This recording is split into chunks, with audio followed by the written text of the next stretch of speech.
അസ്സലാമു അലൈക്കും വറഹ്മത്തുള്ളാഹി വബറകാതുഹു. അൽഹംദുലില്ലാഹി റബ്ബിൽ ആലമീൻ വസ്സലാത്തു വസ്സലാമു അലാ റസൂലിൽ അമീൻ വഅലാ ആലിഹി വസഹ്ബിഹി അജ്മഈൻ മാ ബഅദ്. മുബാഹലയുമായി ബന്ധപ്പെട്ട അത് പ്രാവർത്തികമാക്കുന്നതിൻ്റെ ഭാഗമായി ഇരു വിഭാഗങ്ങളും തമ്മിലുണ്ടായ ചർച്ചയിൽ ഉന്നയിക്കപ്പെട്ട പ്രധാന വിഷയങ്ങളെ സംബന്ധിച്ചും അതിൻ്റെ വിശദാംശങ്ങളെ സംബന്ധിച്ചുമാണ് നമ്മൾ കഴിഞ്ഞ എപ്പിസോഡിൽ നമ്മൾ കേട്ടത്. ഇൻഷാ അല്ലാഹ് അടുത്ത എപ്പിസോഡിൽ ഈ മുബാഹല നടന്നു കഴിഞ്ഞതിന് ശേഷം രണ്ട് വിഭാഗങ്ങളിലും ഉണ്ടായ അതിനനുസൃതമായി രണ്ട് വിഭാഗങ്ങളിലും ഉണ്ടായ അനുഭവങ്ങൾ, അതുപോലെ തന്നെ അതിൻ്റെ പ്രതിഫലനങ്ങളെക്കുറിച്ചും നമുക്ക് തുടർന്ന് ഈ എപ്പിസോഡിൽ നമുക്ക് ചർച്ച ചെയ്യാവുന്നതാണ്. هنا مروا وكانوا قدوة للناس هنا مروا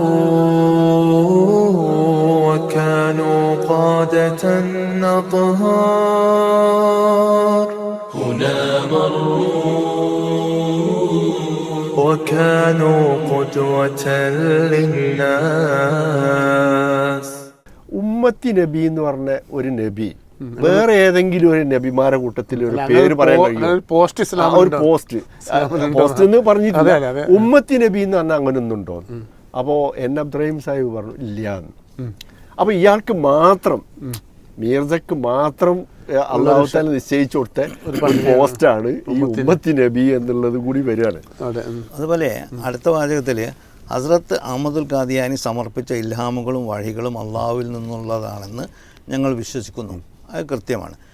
ഇനി അദ്ദേഹത്തെ നിഷേധിച്ചാൽ അള്ളാഹു അയച്ച പ്രവാചകന്മാരെ നിഷേധിച്ചവർക്ക് ഉണ്ടെന്ന് ഖുർആനിൽ പറയുന്ന ശിക്ഷ ഉണ്ടാവുന്നതാണെന്നും നബി തിരുമേനിയുടെ ഉമ്മത്തിൽ അദ്ദേഹത്തെ പിന്തുടരുന്ന ശരീഅത്തില്ലാത്ത ഉമ്മത്തി നബി വരാവുന്നതാണെന്നും ഞങ്ങൾ വിശ്വസിക്കുന്നു. ഇതെന്തിനാ അങ്ങനെയൊക്കെ വിശദീകരിക്കുന്നത് ചോദിച്ചാൽ ഇതും ഒരു പ്രശ്നമാണ്. മിർസ ഗുലാം അഹമ്മദ് ഖാദിയാനിയെ നിഷേധിച്ചാൽ കാഫറാകുമോ എന്ന ചോദ്യത്തിന് അദ്ദേഹം രണ്ട് മറുപടി പറഞ്ഞിട്ടുണ്ട്. ഒന്ന്, ആദ്യം തിരിയാക്കുൽ ഖുലൂബിലെല്ലാം പറയുന്നത് ഞാൻ ഒരു ശരീഅത്തില്ലാത്ത നബിയാണ്, അത്തരം ഒരു നബിയെ നിഷേധിച്ച് വിചാരിച്ച ആരും കാഫറാവുകയില്ല. കുറച്ച് കാലം കഴിഞ്ഞ് ഹക്കീഖത്തുൽ വഹി എഴുതിയപ്പോൾ അതിൽ പറയുന്നതാണ്, നിങ്ങൾ മുഹമ്മദ് നബിയെ നിഷേധിച്ചാൽ കാഫറാകുമോ? എങ്കിൽ എന്നെ നിഷേധിച്ചാലും കാഫറാകും. പ്രായം കൂടിയപ്പോൾ അല്ല, അതായത് അയാൾ ആദ്യത്തെ ഘട്ടത്തിൽ അയാൾ ആളുകളെ കുറച്ചുകൂടി ആകർഷിക്കാൻ വേണ്ടിയിട്ട് ചെയ്ത ഒരു ഒക്കെ എഴുതി വെച്ചു എന്നുള്ളതാണ് നമുക്ക് കിട്ടിയ ഒരു ഗുണം. അപ്പോൾ ഈ രണ്ടും പരസ്പര വിരുദ്ധമാണ്. അപ്പോൾ ഇവരോട് നമ്മളൊന്ന് ഉറക്കെ ചോദിച്ചാൽ നിങ്ങൾ ഞങ്ങളെപ്പറ്റി എന്താ വിശ്വസിക്കുന്നത്?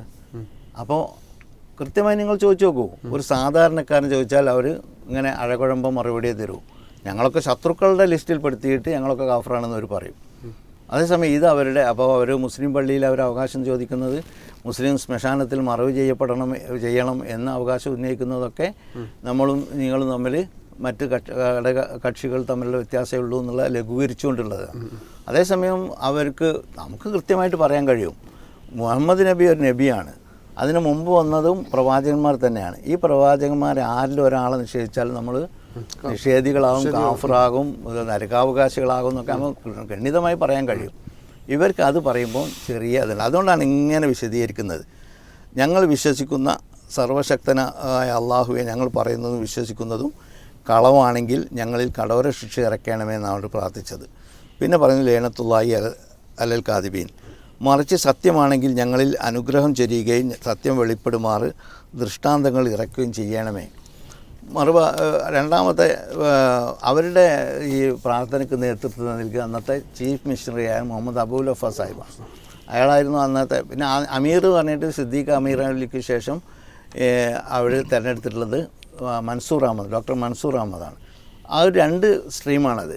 ഒന്ന് ഈ ദീനിയായിട്ടുള്ള ഈ കാര്യങ്ങളൊക്കെ നിർവഹിക്കുന്ന, മറ്റേ ആൾ ഒരു അമീർ മാത്രമായിരിക്കും. അയാൾ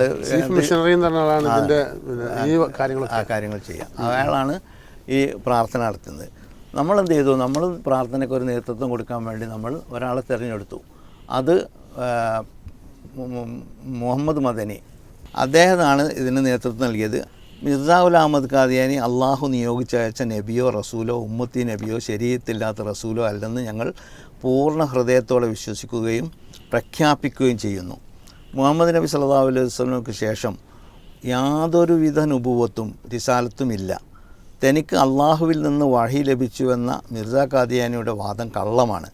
അദ്ദേഹത്തെ വിശ്വസിക്കാത്തവർ നരകാവകാശിയോ കാഫറോ ആവുകയില്ലെന്ന് ഞങ്ങൾ ആണയിട്ട് പറയുന്നു.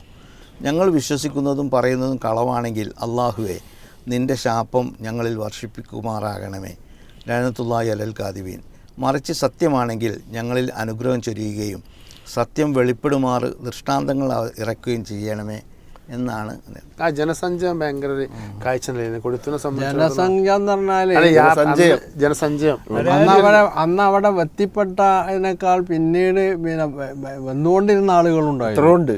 കാരണം ഇത് കുറഞ്ഞ സമയം കൊണ്ട് കൊടിയത്തൂർ മുതൽ കോട്ടന്റെ മോളിൽ വരെ ജാമായി വീണ് ഗ്രൗണ്ട് കഴിഞ്ഞിട്ട്. പിന്നെ ഈ വിഷയത്തിൽ ഒരു പ്രത്യേകത ഉള്ളത്, അവരുമായിട്ട് വാദപ്രതിവാദങ്ങൾ നടക്കുകയും ഖണ്ഡന പ്രസംഗം നടക്കുകയും എല്ലാം ചെയ്തെങ്കിലും അവരോട് ബന്ധങ്ങൾ സ്ഥാപിക്കുന്നതിൽ നമ്മളൊന്നും ഒരു നല്ല അവസ്ഥ സൃഷ്ടിച്ചെടുക്കാൻ കഴിഞ്ഞിട്ടുണ്ട്. അവരുമായിട്ട് പിണങ്ങിയിട്ടുള്ള ഏർപ്പാടല്ല, തെറ്റിയിട്ടില്ല, എപ്പോഴും നല്ല. അത് കൊടിയത്തൂരിന്റെ പൊതു സ്വഭാവം. കൊടിയത്തൂര് ഒരു സംഭവം പറയാം. ആദ്യത്തെ പുസ്തകം നമ്മൾ പ്രസിദ്ധീകരിച്ച് അത് ചുടപ്പം പോലെ വാങ്ങിയിട്ട് കോഴിക്കോട് സ്റ്റേറ്റ് സമ്മേളനത്തിൽ, അവരുടെ സ്റ്റേറ്റ് സമ്മേളനത്തിൽ നമ്മൾ ഓടി പോവാം. അപ്പോൾ നമ്മൾ അവിടെ എത്തിയായിട്ട് അവരെ ഗേറ്റിൻ്റെ അടുത്ത് കുറച്ച് അപ്പുറത്ത് മേശിട്ട് ഇങ്ങനെ വിൽക്കുക. മിർസ സാഹിബ് സ്വന്തം കൃതി മുതലക്കുളത്ത്. അപ്പോൾ സദസ്സിൽ കുറേ ഒഴിവാണ്. മാനാഞ്ചിറ. പിന്നെ അപ്പോൾ നിങ്ങൾ പറഞ്ഞ അതിനൊരു ഇത്, പക്ഷെ അവർ പ്രതീക്ഷിച്ച ജനം പങ്കെടുക്കാത്തൊരു സമ്മേളനം അല്ലേ? അല്ല, അവർക്കനുസരിച്ചുള്ള സമ്മേളനം അവരുടെ സൈഡിലേ ഉണ്ടാകാറുള്ളൂ. അപ്പോൾ റോഡിൽ നിന്ന് നമ്മളിങ്ങനെ വിളിക്കുകയാണ്, വിളിച്ചു പറഞ്ഞുകൊണ്ട് വിളിക്കുകയാണ്. അപ്പം കുറേ മുജാഹിദുകൾ അവിടെ സഹായത്തിനും ഹെൽപ്പിനും ഒക്കെ അവിടെ വന്ന്. അപ്പോഴാണ് ഇവർ രണ്ടാൾ വന്നിട്ട് പിന്നെ ഇവിടെ നിന്ന് മാറ്റണം, അത് അവിടേക്ക് മാറ്റണം, ഇത് ഞങ്ങളുടെ മുന്നാണ്. അപ്പം മുജാഹിദുകൾ മാറ്റാൻ സമ്മതിക്കൂല. പ്രശ്നമായി. അവസാനം പഞ്ചായത്ത് ഞാൻ പറഞ്ഞു ഇവിടേക്ക് മാറ്റിയാൽ അത് രണ്ടിനും അവിടുന്ന് അത്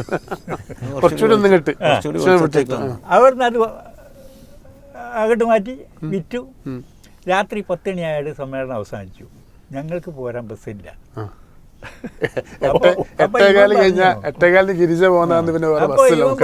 ഔലായിമാഷോടൊന്ന് ചോദിച്ചു, ഗോലെ ബസ് ആളില്ല. ഞാൻ ഔലായിമാഷോട് ചോദിച്ചു, ഇങ്ങനെ ഞങ്ങളെ കൂടെ ബസ്സിൻ്റെ കൂലിയായിട്ട് തരാം, വെറുതെ ആക്കണ്ട. അയാൾ പറഞ്ഞു നിൽക്കേണ്ടി വരും, സീറ്റില്ല. നിന്നോളാം, അതിന് കുഴപ്പമില്ല. അങ്ങനെ ഞങ്ങൾ വലിയ പുസ്തകത്തിൻ്റെ കെട്ടുപോയിട്ട് പോയിട്ട് കാലിൻ്റെ ഇടയിലൊക്കെ വെച്ച് ഞങ്ങൾ നിന്ന് ഇരിക്കാൻ സീറ്റില്ലല്ലോ.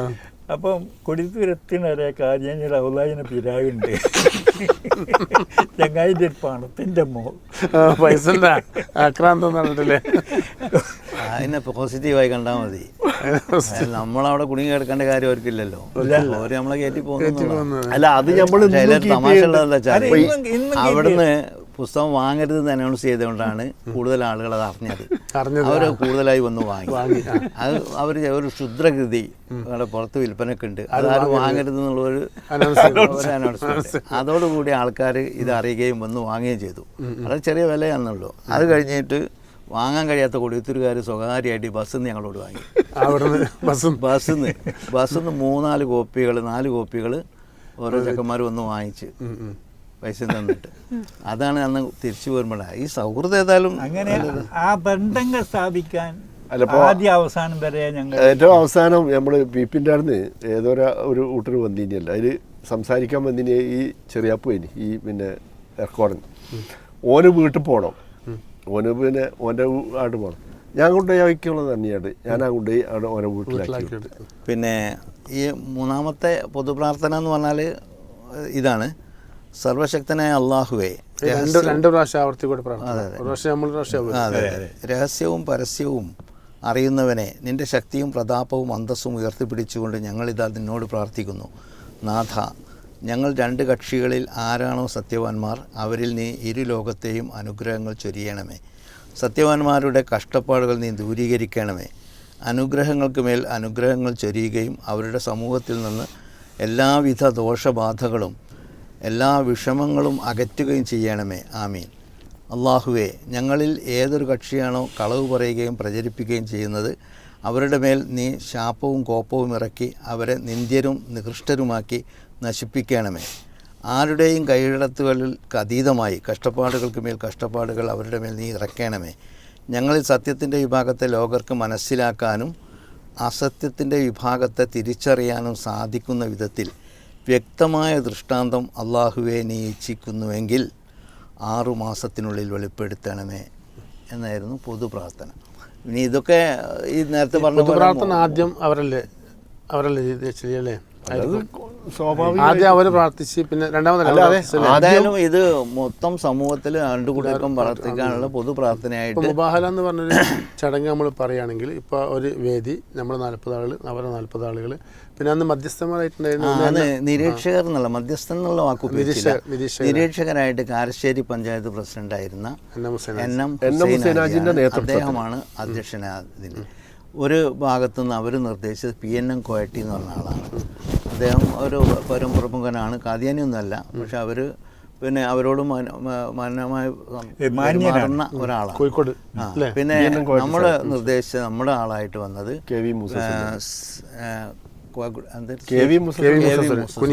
കുനിയിൽ. അപ്പോൾ അങ്ങനെയാണ് ആദ്യം പിന്നെ ഇദ്ദേഹം ഒരു ആമുഖം പറഞ്ഞു, എല്ലാവർക്കും സ്വാഗതം പറഞ്ഞു. അത് പിന്നെ എൻ.എം. ഹുസൈൻ പിന്നെ PNM കോയട്ടി ഒരു ഖിറാഅത്ത് നടത്തി. പിന്നെ കുറച്ച് കാര്യങ്ങളൊക്കെ അദ്ദേഹം പറഞ്ഞു. പിന്നെ മൂസ സുല്ലമിയാണ് എന്താണ് മുബാഹല എന്നുള്ളത് വിശദീകരിച്ചു. പിന്നെ ഞങ്ങളെ ഓരോരുത്തരെയും വിളിച്ച് സ്റ്റേജിൽ കയറ്റിയിട്ട് ഇങ്ങനെ നടത്തിയത്. മൊത്തം ഒരു 10-20 മിനിറ്റ് കൊണ്ട് പരിപാടി അവസാനിച്ചിട്ടുണ്ടാവും. എല്ലാവരോടും കഴിഞ്ഞിട്ടുണ്ടാവും. പക്ഷേ ഈ 40 ആളുകൾ ഒരു പ്രാർത്ഥന ഈ ആൾക്കാരെ ഓരോരുത്തരെയും വിളിച്ച് 40 ആളുകളെ സ്റ്റേജിക്ക് അല്ലേ 40 ആളുകളും വേദിയില്ലേ? 80 ആൾ വരെ സമയത്ത് സ്റ്റേജിലുണ്ട്. വരും ആയി വരാനും വിളിക്കലും ഉണ്ടല്ലോ. ആ ടൈം സമയം അതിൻ്റെ ടൈമും പ്രാർത്ഥനയുടെ സമയം തന്നെയുള്ളൂ. സമയമുള്ളൂ. പിന്നെ ഓരോരുത്തരെ വിളിച്ച് പരിചയപ്പെടുത്തുന്ന രീതിയിൽ വിളിച്ചിട്ട് പിതാവ്, ഭാര്യ, KV അന്ന് ISM പ്രസിഡന്റ് ആണോ അല്ലേ? അങ്ങനെ പിന്നെ അതായിരുന്നു മുബാഹല. അതിൽ ശ്രദ്ധേയമായ ഒരു സംഗതി ഉണ്ടായത്, അഹമ്മദികളുടെ പ്രാർത്ഥന നടക്കുമ്പം അതിൽ പറയുന്ന ഒരു വാചകമുണ്ട്. അതിൽ പറയുന്നത് എന്താണെന്ന് വെച്ചാൽ സ്ഖലിതം, അതായത് പിന്നെ ഹസ്രത്ത് അഹമ്മദുൽ ഖാദിയാനി സമർപ്പിച്ച ഇല്ലാമുകളും വഴികളും അള്ളാഹുവിൽ നിന്നുള്ളതാണെന്ന് ഞങ്ങൾ വിശ്വസിക്കുന്നു. അത് ഇയാളിങ്ങനെ വായിച്ചത് ഹസ്രത്ത് അഹമ്മദുൽ ഖാദിയാനി സമർപ്പിച്ച ഇൽഹാമുകളും വഴികളും അദ്ദേഹത്തിൽ നിന്നുള്ളതാണെന്ന് ഞങ്ങൾ വിശ്വസിക്കുന്നു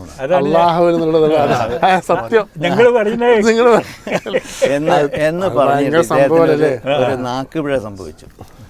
പിറ്റേന്ന് അതെ ഉടനെ എന്ത് ചെയ്തു, ആരോ തോണ്ടിയിട്ട് തിരുത്തി അള്ളാഹുവിൽ നിന്നുള്ളതാണെന്ന് എന്നാണ് കൃത്യമായിട്ട് പറഞ്ഞു. പിറ്റേന്ന് ഒരു പത്രം എഴുതിയത് നാക്കുപിഴയോ നേര് വെളിപ്പെട്ടതോ ഗംഭീരമായ ഒറ്റ നാക്കുപിഴ മൊത്തം എല്ലാ വാദങ്ങളും അയാളെ സ്വന്തം സൃഷ്ടിയാണ്. അതെ, അദ്ദേഹത്തിന്റെ ആണെന്നുള്ളതാണ് അത് മൂപ്പര്. അദ്ദേഹം കൃത്രിമമായിട്ട് അല്ലെങ്കിൽ അതേപോലെ ഇപ്പം മുബാഹലയ്ക്ക് നമ്മൾ പിന്നെ ഇപ്പം എല്ലാ മുസ്ലിം സംഘടനകളുടെയും സഹകരണത്തോടെയാണ് നടത്തിയത് എന്ന് പറഞ്ഞാലും മുബാഹലിനെ പിന്നെ മുബാഹലയിലേക്ക് നമ്മൾ എത്തിച്ചേരുന്നതിന് മുമ്പും മുബാഹല കഴിഞ്ഞതിന് ശേഷം ചില വിമർശനങ്ങളൊക്കെ കുറച്ച് വിമർശനങ്ങളും തീർത്ത് വിട്ടുന്നതാ. AP വിഭാഗം മാത്രമേ വിട്ടുനിന്നു. അതിന്റെ ഒരു മുഖമായിരുന്നു ഈ കക്കാട് ഫൈസൽ. കാരണം ഈ ജമാഅത്ത് മുജാഹിദുകൾക്കുള്ള ഒരു വേദിയിൽ അയാൾ വരാൻ കൂട്ടാക്കിയില്ലായിരുന്നല്ലോ. അപ്പം അതാണ് അത് അനുയായികൾക്കും പ്രയാസം. അത് കൃത്യമാണ്. ഇപ്പോൾ അവർക്കിപ്പോൾ ഒരു സംശയമൊന്നുമില്ല. കാരണം സലാം തന്നെ പറയാൻ പാടില്ലാത്തൊരു വിഭാഗമായിട്ട് സഹകരിച്ചുകൊണ്ടൊരു ദൈവത്തെ എന്ന് പറഞ്ഞാൽ അവരെ സംബന്ധിച്ചിടത്തോളം. കാരണം അതെ അത് ഞാനിതിലേ ചില കറുത്ത ഏടുകൾ എന്ന് പറഞ്ഞിട്ട് ഇതിൽ ഒരു അധ്യായമുണ്ട്. അത് വായിച്ചാൽ അതിലൊരു കൃത്യത കിട്ടും. ഞാൻ കുറച്ചുകൂടി വിശദമായി എഴുതിയിരുന്നു. അത് ഈ കൂടിയിരുന്ന് ചർച്ച ചെയ്തപ്പം അതൊന്ന് ലഘൂകരിച്ച് ചെറുതാക്കിയത്. കാരണം ഇതതിൻ്റെ ശേഷം എഴുതിയൊരു സംഗതി ആയതുകൊണ്ട് ഇനിയിപ്പോൾ അതങ്ങനെ 25 കൊല്ലം കഴിഞ്ഞപ്പോൾ അതെ അത്രയും പിന്നെ വിശദമായിട്ട് അത് പറയണ്ട. സത്യത്തിൽ അത് നമ്മളെ വല്ലാതെ വേദനിപ്പിച്ചൊരു സംഗതിയാണ്. പക്ഷേ ഈ മുബാഹല നടക്കുന്ന സമയത്ത് ഇദ്ദേഹത്തിനെ പ്രകോപിച്ചെന്താണെന്ന് വെച്ചാൽ അദ്ദേഹം എവിടെ പോയി വരുന്ന സമയത്ത് ബോംബെയിൽ ഇറങ്ങിയപ്പം അവിടെ എയർപോർട്ടിൽ കിട്ടിയ പത്രം, ഉറുദു പത്രം, ഇൻകിലാബ് എന്ന് പറഞ്ഞ പത്രമാണ്.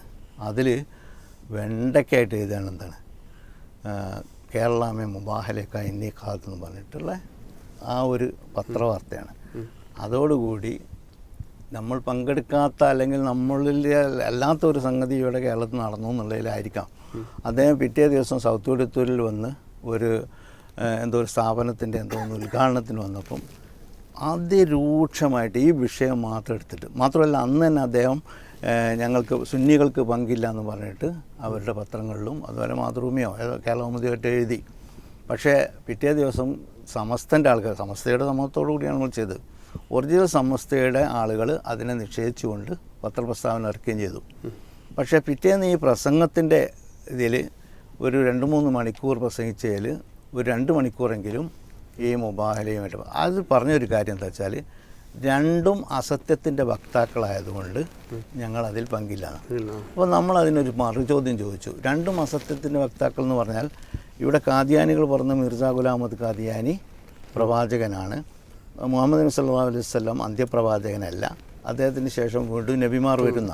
നമ്മൾ പറയുന്നത് എന്താണ്, മുഹമ്മദ് നബി സല്ലല്ലാഹു അലൈഹി വസല്ലം അന്ത്യപ്രവാചകനാണ്, അദ്ദേഹത്തിന് ശേഷം ഒരു നബി വരില്ല, മിർസ ഗുലാം അഹമ്മദ് കാദിയാനി വ്യാജനാണ്. ഇതിൻ്റെ ഈ രണ്ടും അസത്യത്തിൻ്റെ വക്താക്കളാണെങ്കിൽ ഇതിൻ്റെ സത്യം എവിടെയെന്ന് നമ്മൾ ചോദിച്ചു. നമ്മുടെ ഏറ്റവും പ്രസക്തമായ ചോദ്യം അതാണ്. എങ്കിൽ സത്യം എവിടെ, ഇതിൻ്റെ മധ്യത്തിൽ എവിടെ സത്യം ഉണ്ടാവുക? അപ്പം നമ്മൾ പറയുന്നതാണ് സത്യം എന്ന് അവർ അംഗീകരിച്ചു കഴിഞ്ഞാൽ ഈ അഞ്ചുമണി സംബന്ധിച്ച് അവർ പിന്നെ കൊടിയത്തൂർ പിന്നെയും പൊതുസമ്മേളനമൊക്കെ നടത്തി. പൊതുസമ്മേളനങ്ങൾ നടത്തി. അതിൻ്റെ പുറമെ എല്ലാ അവരുടെ പത്രങ്ങളിലും നിരന്തരമായിട്ട് എന്ത് ചെയ്തു, ഈ ഇതിനെ അത് അവരുപയോഗപ്പെടുത്തി. അവർ എത്രത്തോളം ഉപയോഗപ്പെടുത്തി അവരുടെ സത്യദൂതനിലും അതുപോലെ അവരുടെ എല്ലാ ഇതിലും ഉപയോഗപ്പെടുത്തുക മാത്രമല്ല, അത് ഉറുദുവിലേക്ക് ട്രാൻസ്ലേറ്റ് ചെയ്തിട്ട് ബദർ പത്രത്തിലും അതുപോലെ അവരുടെ മീഡിയകൾ കംപ്ലീറ്റ് ആഘോഷിച്ചു. എന്നിട്ട് ശത്രുവിൻ്റെ എന്താണ് ശത്രുവിൻ്റെ സാക്ഷ്യം, കാരണം അവർ ശത്രുക്കളാണല്ലോ, ശത്രുവിൻ്റെ സാക്ഷ്യം ഇതാ എന്ന് പറഞ്ഞിട്ട് ഈ ഷാത്തിനെ ബലസിക്കുന്ന രീതിയിൽ അവർ. അപ്പോൾ ഇതിനെ നമ്മൾ ഈ ചരിത്രത്തിൽ നിന്ന്, മുബാഹലയുടെ ചരിത്രത്തിൽ നിന്ന് ഒഴിവാക്കാൻ പറ്റില്ല.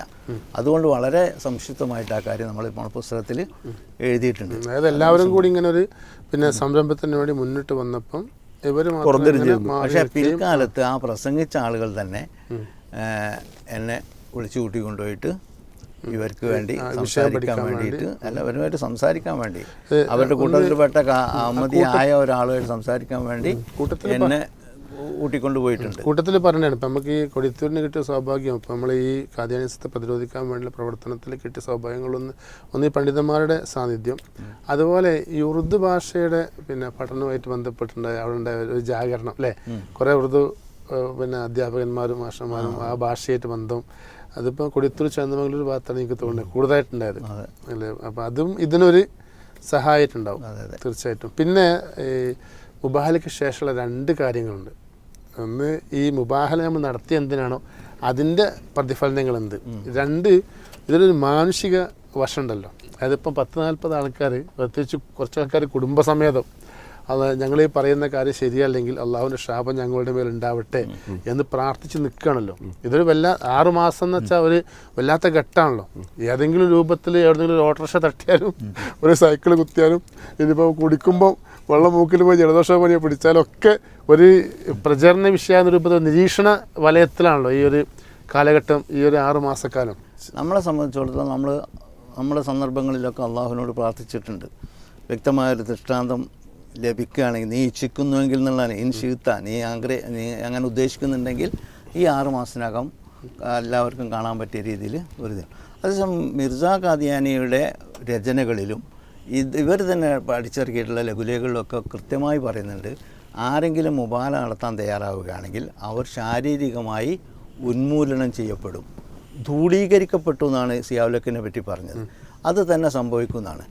പക്ഷെ പിന്നെ സംഭവിച്ചത് ഈ 6 മാസം കഴിയുന്നതിൻ്റെ ഇടയ്ക്ക് ഇവർ അതായത് നമുക്ക് പിന്നെ ആ വിവരം അവിടേക്ക് വരുന്നതിന് മുമ്പ് നിങ്ങൾക്കൊരു ബേജാറുണ്ടായിരുന്നു ചോദിക്കാൻ പാടില്ല, കാരണം നമ്മൾ ഉറപ്പായിട്ടും അല്ല ആരെങ്കിലും കരുതിക്കൂട്ടി കാട്ടിയാലും മതിയല്ലോ.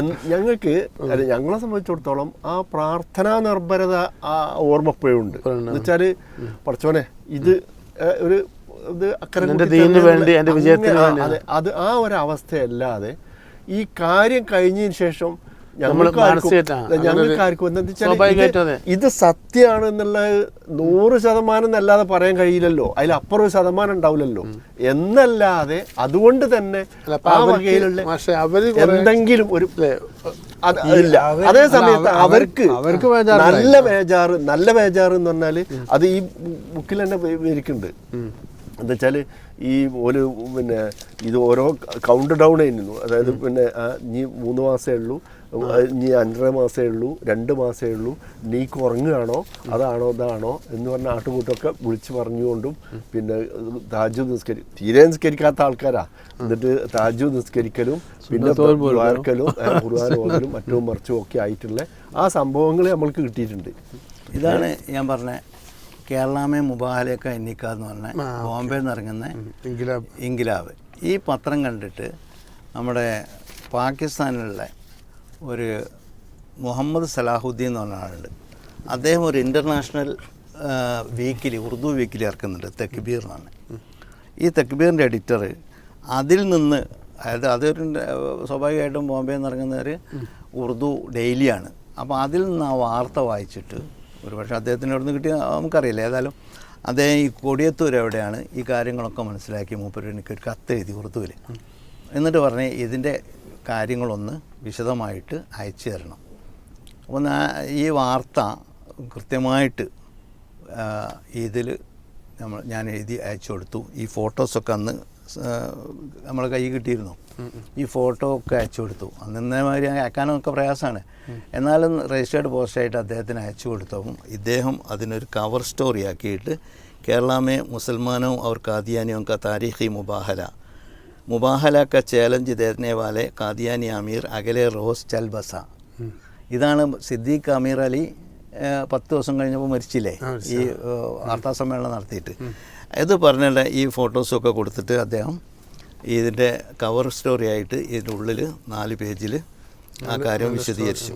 അതിൽ പിന്നെ രസകരമായൊരു സംഭവം, ഇത് ഇറങ്ങുന്നത് ഒരാഴ്ച കഴിഞ്ഞിട്ടായിരിക്കും, അല്ല ഒരു ഇതെന്നാണ് ജൂൺ കഴിഞ്ഞ് ജൂലൈയിലെ മെയ് ജൂൺ ജൂലൈ. അപ്പോൾ അന്നാണ് ഇത് കിട്ടുന്നത്. കാരണം അന്നത്തെ ഈ വാർത്ത ജൂലൈയിൽ ഇറങ്ങിയ പത്രം കിട്ടണമെങ്കിലും 2 ആഴ്ച കഴിയണമല്ലോ. അതിലാണ് ഇയാൾ പോസ്റ്റിലെ ഇതാണ് ഇങ്ങനെ എഴുതിയത്. പിന്നെ ഈ 2 പേജിലും പിന്നെ കുറച്ച് ബാക്കിയുണ്ട്. അപ്പോൾ ഇങ്ങനെ അത് കൃത്യമായിട്ട് അതിൽ പറയുന്നുണ്ട്. കാദിയാനിക്ക് ദഅവത്തെ മുബാഹല ഫൈസല ഹോ ഗയ. ഖാദിയാനികളുടെ മുബാഹല ആഹ്വാനത്തിന് ഒരു തീരുമാനമായി. പിന്നെ മുബാഹല का चैलेंज देते ही जमात अहमदिया केरला के अमीर चल बसे. अंजुमन इरशाद इस्लाम केरला ने कादियानियों को मुबाहला के मैदान में ला खड़ा किया. हज़ारों फर्जंदान तौहीद का बेमिसाल इज्तिमा, अल्लाह की निशानियों के खुले मुजाहिर. ഇതിൽ ഫോട്ടോസൊക്കെ വെച്ചിട്ടുള്ള ഇതാണ്. ഇത് കണ്ടിട്ട് അവിടുത്തെ ഇംറോസ് എന്ന് പറഞ്ഞൊരു പത്രത്തിൽ, അതൊരു പ്രാദേശിക പത്രമാണ്, ആ പത്രത്തിൽ ഇവരെഴുതിയത് പിന്നെ മുബാഹലക്ക് നേതൃത്വം നൽകിയ 2 മൗലവിമാർ ഒരാഴ്ച കഴിഞ്ഞപ്പോഴേക്ക് മരിച്ചു. മുബാഹലയെക്കുറിച്ചുള്ള ഈ എപ്പിസോഡ് ഇവിടെ അവസാനിക്കുകയാണ്. ഈ എപ്പിസോഡ് വീണ്ടും കാണണമെന്ന് ആഗ്രഹിക്കുന്നവർക്ക്, അതുപോലെ തന്നെ തുടർന്നുള്ള എപ്പിസോഡുകൾ കാണണമെന്ന് ഉദ്ദേശിക്കുന്നവർക്കും പീസ് റേഡിയോ യൂട്യൂബ് ചാനലിലും പീസ് റേഡിയോ ഫേസ്ബുക്ക് പേജിലും ജമീൽ ആപ്പിലും അവ ലഭ്യമാണ് എന്നറിയിക്കുന്നു. നിങ്ങളുടെ ശ്രദ്ധ ഉണ്ടാവട്ടെ. അസ്സലാമു അലൈക്കും.